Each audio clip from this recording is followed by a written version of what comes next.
Hai teman-teman, selamat datang di diet mukbang lagi. Diet makan banyak tapi nggak gendut ya. Ya, hari ini makan saya tetap 6 piring ya, tetap 6 piring. Tapi yang satu piringnya tadi sudah saya makan setengah jam yang lalu. Itu saya tadi ada makan buah sama pisang, ada makan jeruk sama pisang ya. Karena apa? Karena tadi saya kan habis lari. Habis lari itu saya pulangnya sekitar jam setengah 10 ya. Saya lari jam 8 terus setengah 10 pulang. Jadi saya lari 1,5 jam. Larinya sebenarnya 1 jam sih, tapi perjalanan jadi 1,5 jam. Ya, pada waktu lari tadi saya kondisinya lapar. Saya terakhir makan kemarin itu sekitar jam 3. Terus nggak makan sampai sekarang sekitar jam 12-an ya. Habis duhur lah ya. Kok bisa mbak nggak kelaparan ya? Enggak, karena yang saya makan kemarin itu memang cukup mencukupi kebutuhan energi saya untuk saya gunakan dalam waktu 1 hari gitu ya, dalam waktu 1 hari. Jadi memang tubuh saya nggak kelaparan sama sekali. Saya lari itu 20 putaran lapangan sepak bola itu ya, lapangan sepak bola besar itu ya. Nggak ada efek, nggak ngefek apa-apa, biasa aja gitu ya, kayak kita aktivitas biasa gitu ya.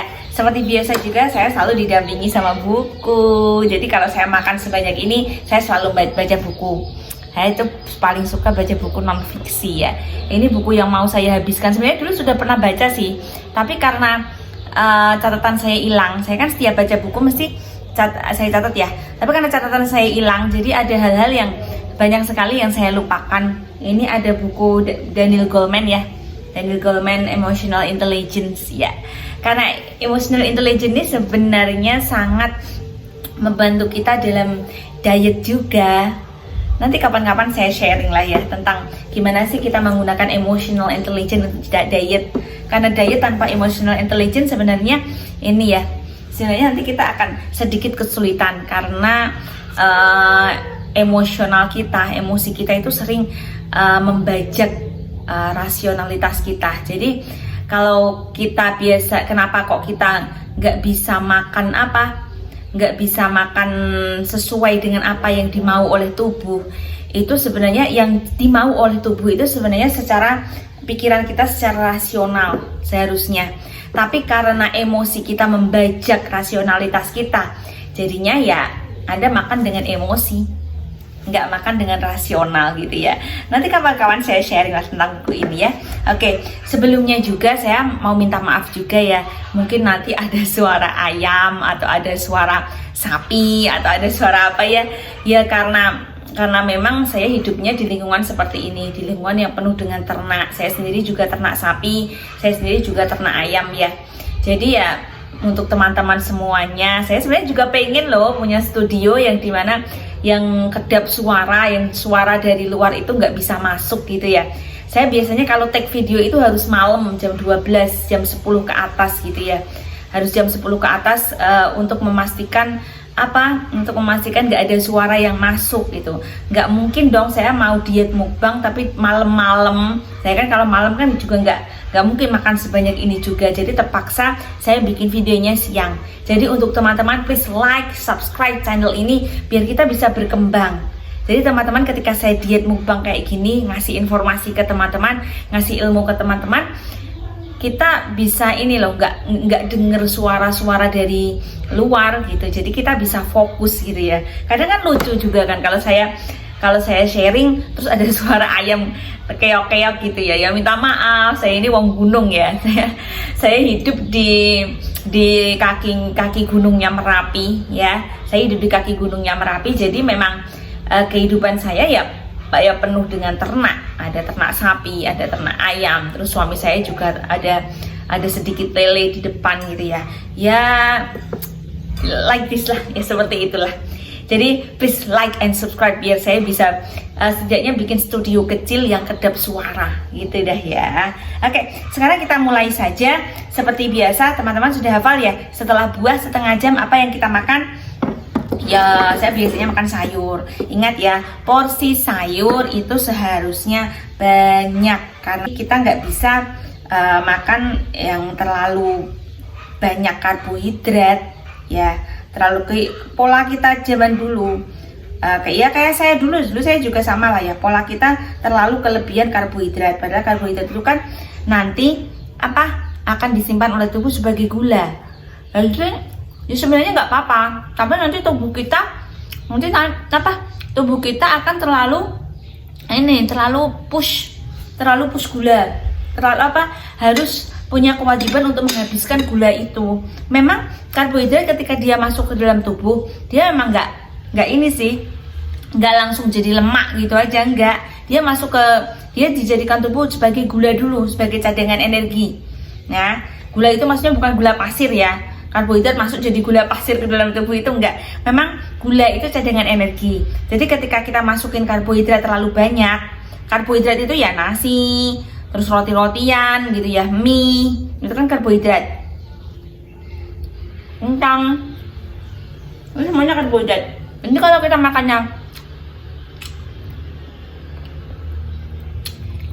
makannya terlalu banyak karbohidrat, ya berarti tubuh menyimpan gula terlalu banyak, dan kita harus punya kewajiban untuk menghabiskan gula itu dulu sebelum tubuh memutuskan jadi lemak loh.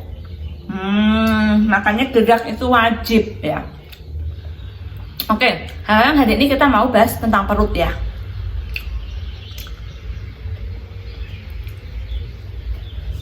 Enak banget perut. Iya, saya hari ini makannya ini ada kacang sama bayam. Nah, oke, perut. Kalau teman-teman diet itu kayaknya kalau kebanyakan orang itu kalau diet itu maunya apa? Maunya pengen langsing ya kan? Itu biasanya apa? Maunya pengen perutnya kecil ya, maunya pengen perutnya kecil. Padahal faktanya nggak ada orang yang bisa perutnya kecil rata terus dalam 24 jam, itu nggak ada. Gak ono guys, tenan. Kenapa? Karena yang namanya perut itu kan dia wadah ya, dia wadah digunakan oleh tubuh sebagai wadah terakhir. Makanan masuk terus dia diproses ke lambung, terus dia masuk ke usus ya. Lambung sama usus itu kan ada di perut. Jadi makanan emang ditampung di sana, minuman ditampung di sana. Jadi mau nggak mau ya tetap buncit dong. Jadi mereka yang biasanya yang photoshoot, yang perutnya bener-bener bisa rata papan itu ya, mereka kalau habis makan ya perutnya buncit. Ada nggak bisa, kadang buncitnya aja bisa lama banget sampai makanan itu benar-benar bisa diproses oleh tubuh. Jadi ketika pagi mereka belum makan, mereka ambil photoshootnya. Mereka nggak kadang biar benar-benar bisa rata sampai kelihatan otot perutnya itu. Mereka harus harus nggak minum dulu, harus nggak makan dulu, benar-benar perutnya dalam kondisi kosong baru mereka photoshoot gitu ya. Baru mereka photoshoot, jadi perutnya tuh bener-bener kelihatan tipis banget. Tapi setelah nanti photoshoot terus mereka makan, ya akhirnya juga buncit lagi sama. Saya sendiri juga sama kok.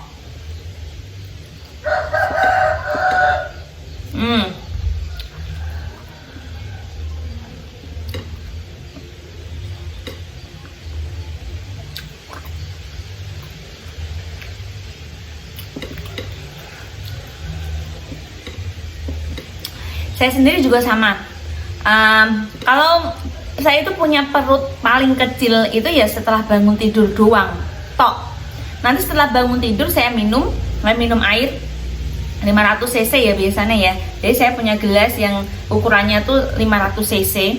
Jadi saya minum saya itu memang saya bener-bener saya ukur. Jadi memang harus bener-bener 2-3 liter dalam satu hari. Jadi saya minum gelas besar itu sekitar 6 gelasan ya setiap hari ya. Nah itu setelah kita minum ya perutnya buncit, nanti buncit terus sampai tekan sore itu setelah saya makan siang ya. Saya kan makan cuma 1 kali ya, kayak yang saya jelaskan di episode 1. Saya makannya cuma 1 kali tok, tapi dalam waktu 3-4 jam gitu ya. Jadi nanti juga nggak saya habisin dalam satu waktu. Nanti kan ini satu sayur, terus nanti saya baca buku dulu atau nanti bersih-bersih rumah dulu gitu ya. Bersih-bersih rumah dulu atau nanti main sama adik gitu ya.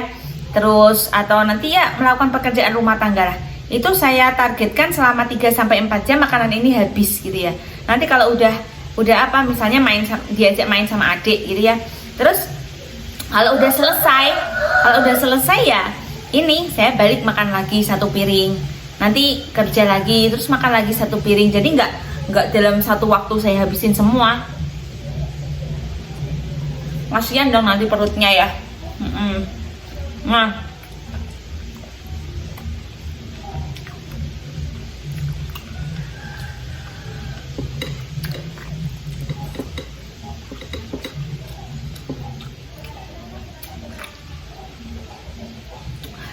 Nah, jadi kalau teman-teman targetnya aku pengen diet, terus apa? Aku pengen diet, tapi ini cuman pengen ngecilin perut doang. Nggak bisa guys, perut kamu nggak bakal bisa kecil. Saya aja perutnya kecil itu cuman pagi tok, cuman pagi sekitar berapa 2 jaman ya. Terus selanjutnya setelah pagi, nanti siang, nanti pagi minum, perutnya udah mulai buncit tuh ya. Nanti makan itu sudah kayak hamil 7 bulan guys, gede. Nah, makan sebanyak ini kalau diukur berapa kilo ya? Misalnya kita ukur aja sekitar 2 kiloan. Ya badannya jelas naik 2 kilo sama. Jadi perutnya nampung di 2 kilo dan itu belum diproses. Jadi dia masih gendol-gendol aja di dalam perut. Airnya juga sama, masih gendol-gendol. Air sekitar 3 liter itu kan sama ya kurang lebih sekitar 3 kiloan. Terus makannya sekitar 2 kiloan ya. Nah, itu sudah berapa kilo ditampung dalam tubuh kita? Sudah sekitar 5 kilo ya. Jadi kalau setelah makan kok berat badannya naik, ya itu jelas lah. Ya jelas ya mesti harus naik ya. Jadi kalau nimbang badan itu kan seharusnya kan ini ya, setelah bangun tidur itu baru penimbangan berat badan yang benar. Nah, karena keadaannya makanan kita sudah habis diproses oleh tubuh kita untuk digunakan energi di pagi hari itu sampai nanti. Kemudian keadaannya udah habis ya, nasi tadi, makanan yang sudah kita makan kemarin itu sudah diproses tadi malam pas kita tidur. Terus pagi hari jadi berat badan kita akan turun, apalagi kalau sudah BAB. Seharusnya kan kalau bangun tidur itu kan yang kalau tubuh kita normal, yang normal itu seharusnya kalau bangun tidur itu kita sudah buang air. Kita lanjutkan lagi.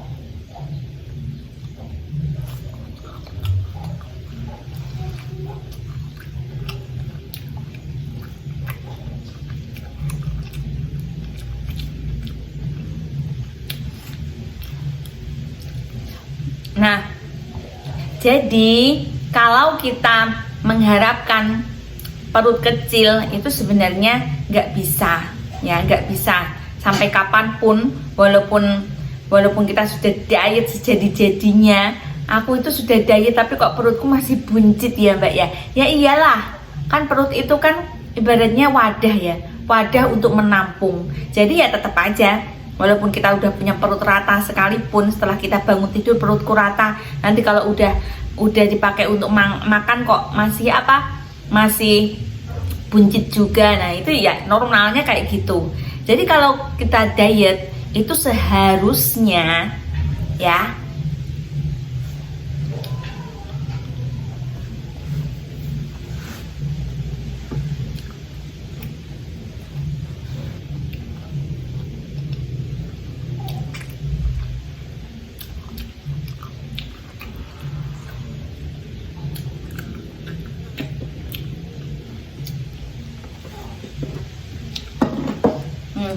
ayo nih proteinnya hari ini ya gereh sama telur.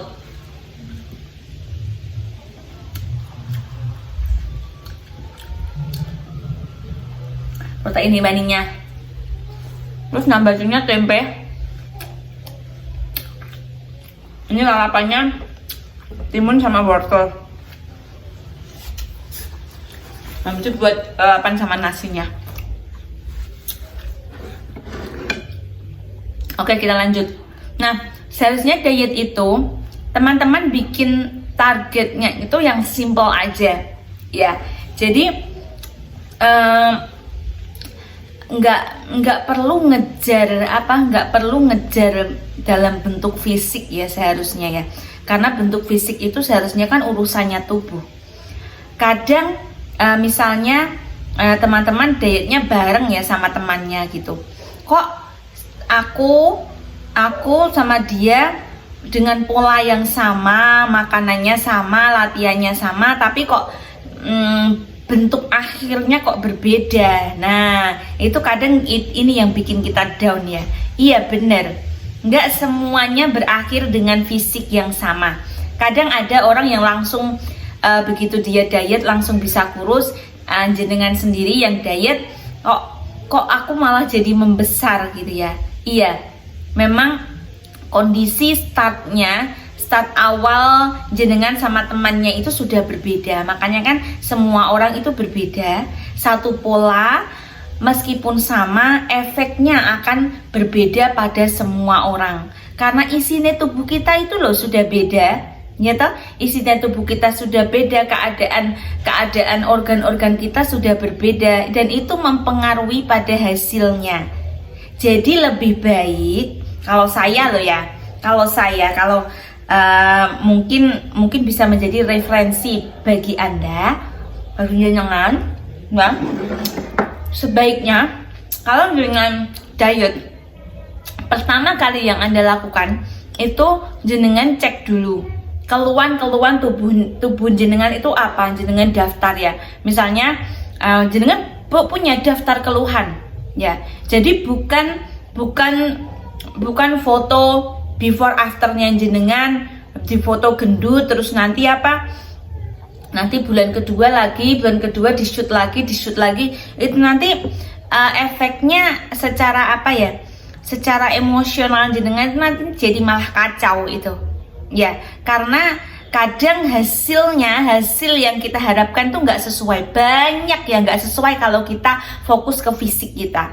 Tapi sebenarnya yang asli diet itu hasilnya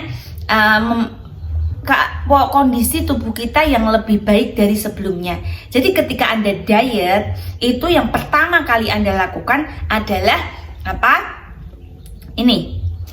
mendeteksi keluhan tubuh Anda apa, gitu ya. Keluhan tubuhnya apa?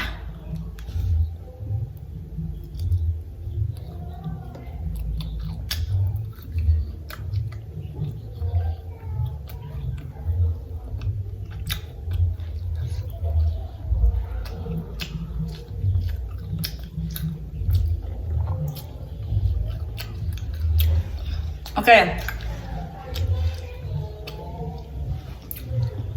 Misalnya sebelum Anda diet itu Anda pusing, migrain, sering pusing, terus migrain, terus lututnya sakit, terus mungkin ya, atau mungkin ada perih lambung itu ya, kemudian badannya sering pegel-pegel, terus jerawatnya banyak, kulitnya kusam, rambutnya rontok, terus apalagi? Kalau dulu saya ya susah buang air besar kadang 3 hari sekali ya, kadang bahkan paling parahnya itu sampai seminggu sekali kalau dulu saya ya. Nah, itu semua jenengan daftar, termasuk cek kesehatan yang jenengan dulu sebelum Anda diet ya, dari tekanan darahnya, kolesterol, gula, itu semua jenengan cek. Oke. Nah, setelah jenengan melakukan pola diet, misalnya dalam 1 bulan, itu jenengan ukur. Misalnya kalau dulu setiap seminggu sekali mesti ada pusingnya ya, ada pusing, ada sakit kepala gitu, ada migrainnya, ada nggak yang berubah? Itu juga berhasil. Kalau ada yang berubah, jenengan sudah berhasil. Walaupun kondisi kondisi fisik jenengan masih sama, nggak apa-apa. 1 bulan Anda nggak turun berat badan, atau mungkin kalau di timbangan kan nggak terlalu kelihatan ya, mungkin cuma turun sekitar setengah kilo lah 1 bulan. It's okay. Tapi pola yang Anda lakukan itu sudah bisa mengubah ini jalannya organ, sudah mengubah sistem organ, sistem ini yang terjadi dalam tubuh jenengan. Jenengan udah nggak pusing aja, itu sudah ada perubahan loh. Terus rasain juga dulu yang waktu sebulan yang lalu jenengan suka pegel-pegel, 1 bulan itu jenengan ada pegelnya nggak? Kalau misalnya setiap habis melakukan setiap aktivitas, misalnya dengkulnya jenengan lututnya jenengan sakit gitu ya. Nah, kok dalam 1 bulan itu kok jenengan fit, terus nggak gampang sakit lutut. Nah itu jenengan juga sudah berhasil. Itu jenengan sudah bisa berhasil dietnya. Jadi yang namanya diet itu bukan soal perut kecil, karena ada loh orang yang diet itu ininya kecil ya, misalnya sini kecil, terus badannya kecil, perutnya masih melendung, perutnya masih gede. Ya itu wajar, it's okay ya. Justru yang nggak wajar itu kalau jenengan diet, awalnya jenengan baik-baik saja, sehat ya, waktu belum diet jenengan sehat, nggak ada keluhannya minim gitu ya. Tapi setelah diet ternyata secara tenaga kok Anda jadi melemah. Ada loh setelah orang yang diet, setelah diet itu dia malah sakit-sakitan, hipotiroid,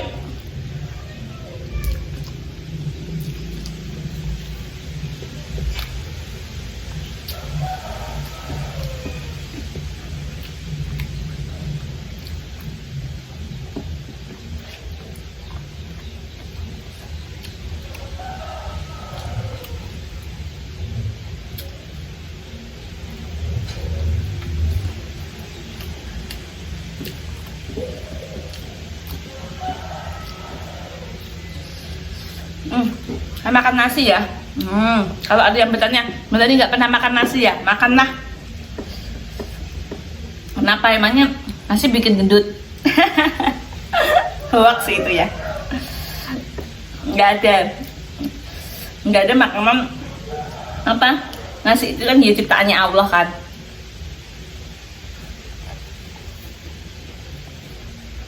Kemudiannya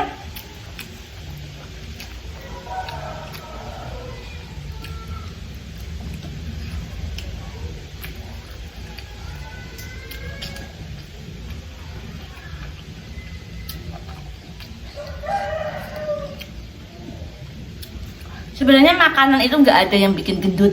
Anda makan roti, Anda makan mie, Anda makan kerupuk, itu nggak ada yang bikin gendut ya. Tapi kita sendiri yang harus bisa yang harus bisa mengolahnya, cara pengolahannya, berapa yang dimasukkan, sesuai nggak sama kondisi tubuh kita. Nah, kalau kita makan kerupuk sekalipun, kalau itu sesuai dengan sesuai dengan kondisi tubuh kita, ya nggak apa juga, nggak bikin gendut juga, ya kan? Kan makanan masuk nggak langsung tiba-tiba tubuh kita mengubahnya jadi lemak, kan nggak mungkin lah. Itu dijadikan jadi gula dulu, baru setelah gula nggak dipakai, ini piye? Kalau tubuh kita kan ini kok gulanya menumpuk banyak ini ya, nggak cepet-cepet dipakai, ini baru tubuh akan membentuk sistem pertahanan dengan memasukkannya ke dalam lemak. Kalau kondisi gula itu sudah lama nggak dipakai, nggak cepet-cepet dipakai, jenengan ditunggu-tunggu, jenengan numpuk gula banyak di dalam tubuh, terus kok nggak cepet-cepet dipakai iki piye iki? Gur numpuk terus tapi kok ora gelem nganggo. Mageran terus. Kayak gulanya sing ditumpuk oke banget, makanannya gula terus. Iki kok nek ora tak ini nanti kalau nggak apa? Nek nanti kalau nggak aku nggak cepet-cepet tak simpan ke lemak ya nanti jadi gula ini nanti ya. Nah makanya langsung disimpan jadi lemak. Jadi penyimpanan ke dalam lemak itu sendiri sebenarnya juga pertahanan sih. Cara tubuh kita mempertahankan kita ben kita itu dijik tetap sehat, ben isik tetap urip sampai jatah hidup kita. Kalau hidup kita belum dipukul palu sama Allah berakhir ya tubuh kita akan terus mencoba mempertahankan diri kita biar kita tetap sehat. Adapun kok kita sampai sakit, kondisi kita sampai sakit itu ya karena tubuh udah menyerah karena ya pola hidup kita tubuh wis berusaha mempertahankan dengan sedemikian rupa golek coro piye carane kita dalam keadaan sehat, tapi kadang kita sendiri nggak terlalu memperdulikan kerja keras tubuh kita seperti itu sampean dia mikirnya. Nah karena ya tubuh udah capek, udah nggak bisa mempertahankan lagi, udah kehabisan ide gimana caranya bisa mempertahankan kita biar kita tetap sehat. Tubuh kita itu selalu berpikir piye carane awake dhewe ben sehat. Dia selalu mencoba mempertahankan kita, membuat kita sehat. Nah jadi yuk dong lebih peduli sama tubuh kita. Tubuh kita itu sebuah sistem ya, sebuah sistem yang memang sudah dibikin sama Allah sedemikian rupa. Jadi dia itu jadi sistemnya itu dia itu juga mikir. Jadi dia itu nggak kayak mesin slap itu ya, begitu begitu dimasukkan langsung nyelep terus nanti bisa keluar, itu enggak. Ada kadang yang mesinnya error. Kalau ada salah satu yang mesin error tuh tubuh kita juga berusaha memperbaiki gitu loh. Nah lanjut lagi tadi ya, ada orang yang diet itu justru malah kondisi tubuhnya itu semakin menurun ya,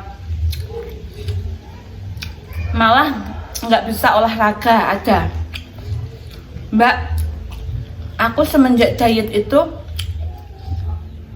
kok aku jadi nggak bisa olahraga ya Mbak. Aku kalau dipakai olahraga tuh lemes banget. Terus aku juga ini sering kalau setelah makan itu kok aku jadi ini sering buang air besar terus, satu hari kadang sampai 5 kali. Terus aku tuh sekarang berat badanku jadi turun terus gitu ya, nggak terkontrol. Nah itu hati-hati banget, bisa jadi itu gejala hipertiroid ya. Jadi pola yang kita lakukan kemarin dietnya mungkin terlalu ekstrim, terlalu ora gelem mangan, takut mangan ya, takut makan. Jadi ada orang yang ketika diet dia malah justru terganggu makannya. Dia kalau makan takut ya, takut gendut gitu ya. Mau makan ini takut, mau makan itu takut, apalagi mau makan sebanyak ini nggak mungkin gitu. Dia makannya cuman cimit-cimit. Ada orang itu yang makan cuman ya Allah paling separuh ini aja, separuh makananku ini, nggak ada satu piring ya. Itu dalam satu hari makannya cuma segitu tok, saking dia takutnya makan. Padahal makan itu sebenarnya nggak bikin gendut sayang. Kita mau makan sebanyak ini sekalipun kalau kita makannya bener itu kita nggak mungkin gendut ya. Coba makan saya sama makan jenengan banyakan mana? Kenapa jenengan lebih gendut daripada saya? Ya kan? Jadi makan itu sebenarnya nggak bikin gendut sayang. Yang penting kita makannya bener, sesuai dengan tubuh kita, sesuai dengan jatah tubuh kita. Tubuh kita itu ya, dia itu porsinya seharusnya memang banyak. Kalau misalnya Anda perempuan Indonesia ya, yang tinggi badan rata-rata 150, 160 lah, itu kurang lebih kalorinya sekitar 1600 sampai 1800. Kalau orangnya tinggi gede itu bahkan sampai 2000 kalori. Nah, segini kalau dengan hitung itu ya paling cuma nggak ada 1800. Kalau dengan hitung kalorinya ya nggak ada 1800 gitu loh. Dan memang tubuh kita itu kebutuhan energinya itu banyak banget. Tubuh kita mencerna makanan itu butuh energi banyak. Untuk mengedarkan darah ke seluruh tubuh itu juga energinya harus banyak sayang ya. Kalau nggak dikasih makan lah piye sing arep bekerja tubuh kita piye, nggak bisa. Makanya ketika orang-orang yang diet ekstrim itu kan tubuhnya langsung drop, lemas. Bener itu ada loh. Justru setelah diet orangnya kurus, kering ya, terlalu drop ya. Jadi dia sampai nggak kuat olahraga, dipakai olahraga katanya lemas gitu. Nah itu ada salah satu hormon yang terganggu karena polanya yang nggak tepat, pola dietnya yang nggak tepat. Ingat ya sekali lagi, diet itu bukan mengurangi makan, bukan mengurangi porsi makan sekecil-kecilnya. Makin kecil makan makin sukses dietnya, enggak. Kalau Anda berpikiran seperti itu setiap hari dengan cekoi mindset seperti itu terus, berarti berarti Anda terganggu secara emosional, intelijennya terganggu. Jadi rasionalnya sama emosinya itu udah nggak imbang ya. Jadi mungkin rasionalnya terlalu membajak emosional. Jadi kayak udah nggak punya emosi lagi. Emosi untuk makan itu juga penting, tapi rasional untuk makan itu juga penting. Itu namanya cerdas secara emosi, itu seperti itu ya. Yang belum baca bukunya baca dong. Emang tebel ya. Emang tebel. Tapi kalau kita mau rasional kita bagus ya, seharusnya kita harus didampingi sama literasi ya. Literasi itu kan untuk mengisi rasional kita. Jadi kita otaknya itu nggak cuma kerja dengan emosi doang gitu ya.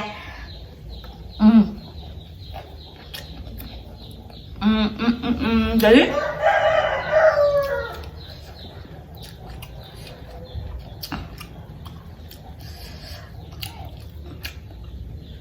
intinya kalau kita diet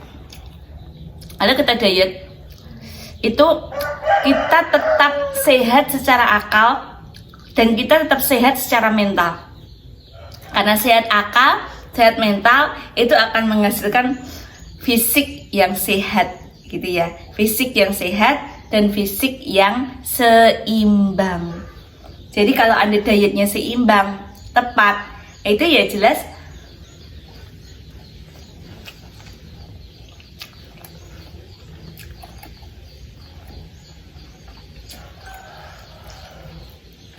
nanti ya jelas secara proporsi tubuhnya juga imbang dengan sendirinya. Keluhan-keluhan juga akan berkurang dengan sendirinya.